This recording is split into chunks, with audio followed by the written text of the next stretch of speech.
Okay, what we're going to do now is do a little bit more trapping. Okay, this trap we're going to do here.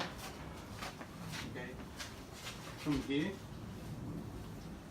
I'm in the Pak Sau, and this is in the Pak Sau. From the Pak Sau position, I'm going to trap both his hands with the Pak Sau.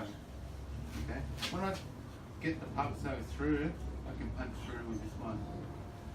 Okay, just on each side. We're just rolling normally.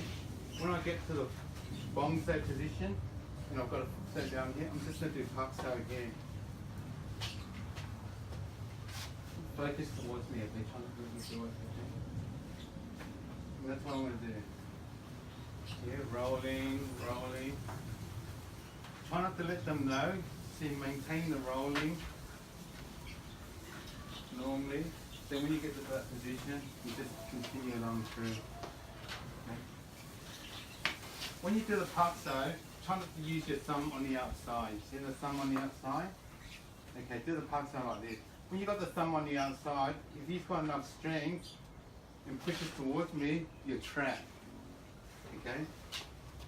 When you got the thumb here, if he pushes towards me, you see, my Pak Sau will still work.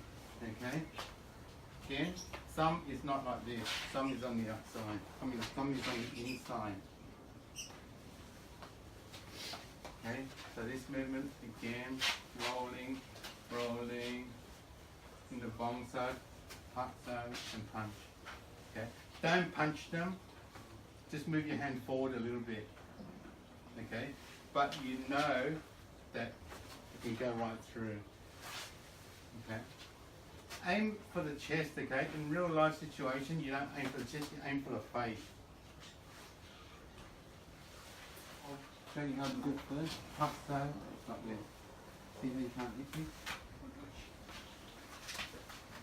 Now you get me, come here. That's it, good. Okay.